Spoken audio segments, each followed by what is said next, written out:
There have been a lot of times in my life where I ask myself, who am I? Or what am I doing here? I mean, I do say it in one form or the other. It can be because I don't like my job or the way I'm behaving around others. Sometimes it's because of a simple thing I did earlier, like saying the word sorry without needing to say it. And it makes me ask myself, why are you sorry for yourself?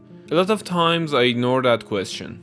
I tell myself I am who I am and I embrace whatever that entails. But that is not always the truth. I wouldn't have asked the question in the first place if I did. Neither would I have committed an action that would make me ask it. So who am I? I can tell you I am a teacher or a student, and both would be true. And not even in the philosophical sense. I was a teacher for 5 years and a student for 17. Still getting my master's degree in computer science even though my bachelor's is in psychology. I can tell you I'm a marketing specialist or a sales analyst or a programmer. All still true somehow. I can tell you right now I'm trying to co-start a tech startup or become a YouTuber or co-start an Instagram business. True. For my hobbies I can say I like to paint, to sing, to write songs and poetry, cook, and of course make videos. If I want to entertain myself, I read manhwa, watch movies, TV shows and YouTube, scroll on Instagram or TikTok. Sometimes I'll read a book or play a video game. Even go out with friends and dance. Oh, and I forgot I also like fashion, even though my closet looks like a broke person's because I just moved here.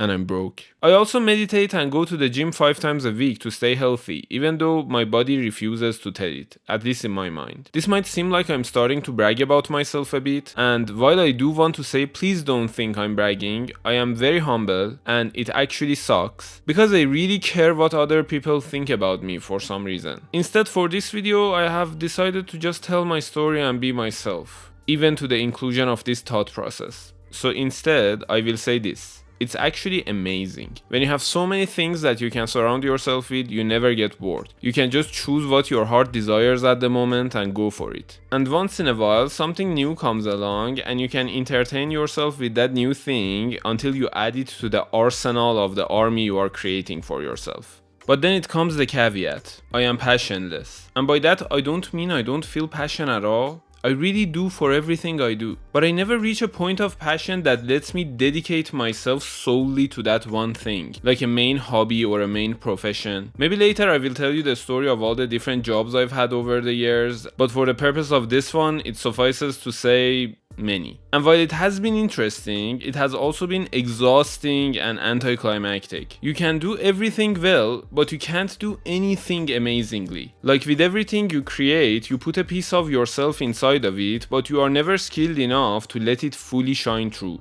And to sum it up, you are a knower of all, master of none. Sometimes I ask myself, what the hell are you doing with your life? Why are you spreading yourself so thin? And I respond to myself, I don't know. Every couple of years I have a panic attack about the direction of my life and I switch it all up. Considering I am a half psychologist, I have 2 theories about this. Okay, 3. Okay, maybe 4. At first I told myself it's because it's so much fun to know and do everything. Then explained it as I have talent in all these things and it would be a shame to not explore those talents. A little bit forward and I realized I wanted to be unique and creative. I didn't want to follow the paths laid before me. I wanted to make my own. But today I finally realized the reason behind my incessant pursuit of talent. It is something I've always known but refused to think about. I'm an all-rounder because I want to be liked. I want people to see me and say, wow, you know so many things, good for you. I mean, not that sarcastically, but I want them to validate me. I want them to see me as something beyond an ordinary person. And it's sad because there's nothing wrong with being ordinary. It's just the way I was wired when I was a child. I think we all had times where we seeked validation from other people, and everyone does it their own way. Some people close themselves off to gain attention. Some explode to get it. Many put all their attention into their partners or loved ones. And then I seek it by trying to be perfect, which is ironic since I am not perfect at a single thing.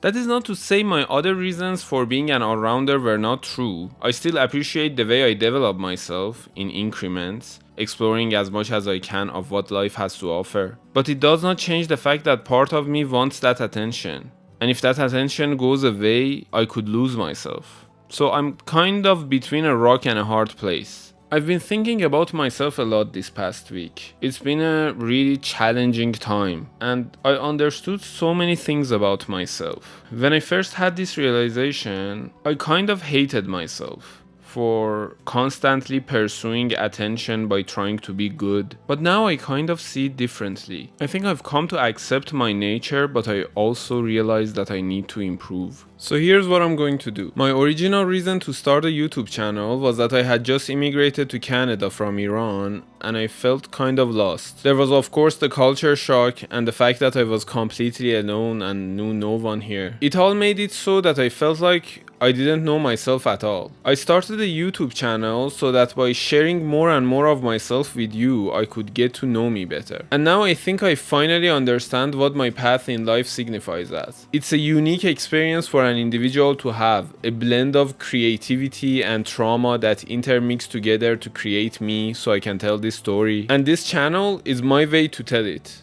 But so far it has also been my machine to seek validation from the outside world, to feel like I matter. But I'm going to change this formula. I'm no longer going to pretend to be something I'm not for people to like me. And basically detach myself from the outcome. As the first part of this new journey, I'm going to conquer or at least dial down my need for validation, and then I want to explore whether it's still possible to be an all-rounder without the inherent desperate desire to be loved. And this channel will be my diary, so that maybe others can also enjoy the discovery of this Da Vinci-ass outlook to life with me. I don't know what my next video will be about, but I feel like I'm going to be happy when I see it, even if no one else does. So subscribe or don't, and I'll see you next time. Bye.